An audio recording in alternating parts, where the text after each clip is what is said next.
Pen drive ಪ್ರಕರಣ ದಿನೇ ದಿನೇ ಹೊಸ ರೀತಿಯ ತಿರುವನ್ನು ತೆಗೆದುಕೊಳ್ತಾ ಇರುವಂತೂ ಹೊಸ ಆರೋಪ ಪ್ರತ್ಯಾರೋಪಕ್ಕೆ ಕಾರಣ ಆಗ್ತಾ ಇರುವಂತದ್ದು. ಈ ಬಗ್ಗೆ ಮಾತಾಡೋಕೆ ಜೆಡಿಎಸ್ ನ ಮುಖಂಡರಾದಂತಹ ಸಾರಾ ಮಹೇಶ್ ಅವರು ನಮ್ಮ ಜೊತೆ ಇದ್ದಾರೆ. ಸರ್, ಪೆನ್ ಡ್ರೈವ್ ಪ್ರಕರಣ ಈಗ ಆರೋಪಕ್ಕೆ ಪ್ರತ್ಯಾರೋಪ ಕಾರಣ ಆಗ್ತಾ ಇರೋದು ಏನಿದೆ? ಸಮರ್ಥನೆ ಮಾಡ್ಕೊಳ್ತಾ ಇದ್ದೀರಾ ಅಥವಾ ಸರ್ಕಾರದ ವಿರುದ್ಧ ಹೇಳ್ತಾ ಇದ್ದೀರಾ? ಏನಂತ ಇದು?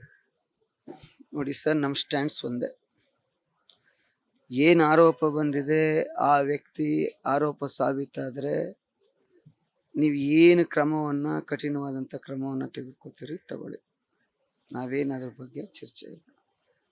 ನಮ್ಮ ಪ್ರಶ್ನೆ, ನಮ್ಮ ಪ್ರಾದೇಶಿಕ ಪಕ್ಷವನ್ನು, ದೇವೇಗೌಡರ ಕುಟುಂಬವನ್ನು, ಕುಮಾರಸ್ವಾಮಿಯವರು ಇವತ್ತು ಭಾರತೀಯ ಜನತಾ ಪಾರ್ಟಿ ಜೊತೆಯಲ್ಲಿ ಅಲಯನ್ಸಲ್ಲಿರೋದನ್ನ ಕಿತ್ತಾಕಬೇಕು ಅನ್ನೋ ಕಾರಣಕ್ಕೆ ಈ ಏನು ರೇವಣ್ಣವ್ರ ಮೇಲೆ ಅಪಹರಣದ ಕೇಸು, ಸುಳ್ಳ ಕೇಸ್ ಅದು ಯಾಕೆ ಅಂದರೆ, ಯಾಕೆ ಅಷ್ಟು ನಿಖರವಾಗಿ ಹೇಳ್ತೀನಿ ಅಂದರೆ, ಆ ಕೊಟ್ಟಿರ್ತಕ್ಕಂಥ ಸಂತ್ರಸ್ತೆಯರು 3 ಜನ ಕೂಡ ನನ್ನ ತಾಲೂಕಿನವರು.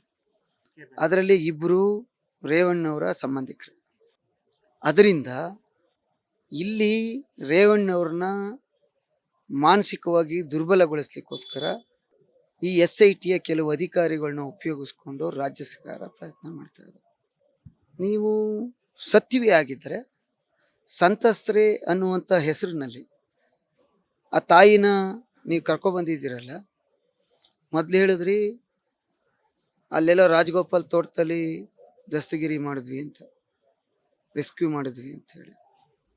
ಆದರೆ ಅಲ್ಲಿಯ ನೌಕರರೆಲ್ಲ ಹೇಳ್ತಾ ಇದ್ದಾರೆ, ನಮ್ಗೆ ಬೆದರಿಸಿದ್ರು, ಇಲ್ಲಿ ಯಾರನ್ನೂ ಕರ್ಕೊಂಡು ಹೋಗಿಲ್ಲ ಅಂತೇಳಿ. ಅವರು ಹುಣಸೂರಿನಲ್ಲಿ ಅವ್ರ ಸಂಬಂಧಿಕರ ಮನೆಯಲ್ಲಿ ಸಿಗ್ತಾರೆ. ಇವೆಲ್ಲವನ್ನು ನೋಡಿದಾಗ ಕೆಲವರು ಪ್ರಾಮಾಣಿಕರಿದ್ದರು SITನಲ್ಲಿ, ಕೆಲವರು ಕಾಂಗ್ರೆಸ್ ಏಜೆಂಟ್ ಆಗಿ ಕೆಲಸವನ್ನು ಮಾಡ್ತಾ ಇದ್ರು.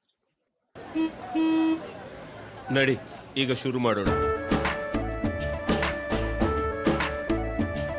ಕೇಸರಿಯಿಂದ ಮನೋಲ್ಲಾಸ ಮನಸ್ಸು ಮತ್ತೇರಿ ಕುಣಿದಾಡಿದೆ ನೋಡು, ಮನಸ್ಸು ಮತ್ತೇರಿ ಕುಣಿದಾಡಿದೆ ನೋಡು.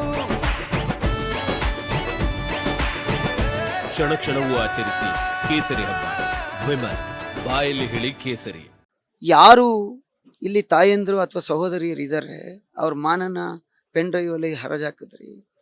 ಅವ್ರ ಮನೆಗಳಿಗೆ ಹೋಗಿ ನಿಮ್ಮ ಪೊಲೀಸ್ ಆಫೀಸರ್ಸೇ ಬ್ಯಾಕ್ ಟು ಬ್ಯಾಕ್ ಫೋನ್ ಮಾಡಿ ಅವ್ರ ಮೇಲೆ ನೀವು ಕೇಸ್ ಕೊಡಿ ಅಂಥೇಳಿ ಏನು ಒತ್ತಾಯ ಮಾಡ್ತಾ ಇದ್ರಿ. ಇದು ಸರಿ ಇದೆಯಾ? ಇದೇ ಕೆಲಸನೂ KR ನಗರದಲ್ಲಿ ಆಗಿರೋದು.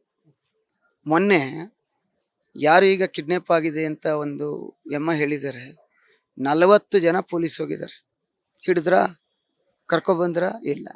ಆ ಎಮ್ಮ ಸಂಬಂಧಿಕರನ್ನ ಇದ್ದವರು. ಅವ್ರನ್ನ ಕರ್ಕೊಬಂದು ನಾವು ಪ್ರೊಡ್ಯೂಸ್ ಮಾಡಿ ರೆಸ್ಕ್ಯೂ ಮಾಡಿದ್ದೀವಿ ಅಂಥೇಳಿ ದೊಡ್ಡದಾಗಿ ಬಿಂಬಿಸ್ಕೊಂಡ್ರು. ಆ ಕಾರಣದಿಂದ ಈ ಒಂದು ತನಿಖಾ ತಂಡವನ್ನು ವಜಾ ಮಾಡಬೇಕು.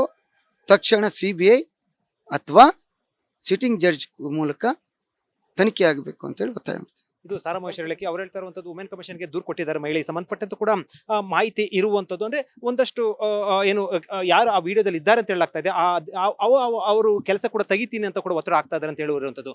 ಕ್ಯಾಮರಾ ಪರ್ಸನ್ ಲೋಹಿತ್ ಜೊತೆ ವಿಜಯ್, ರಿಪಬ್ಲಿಕ್ ಟಿವಿ, ಬೆಂಗಳೂರು.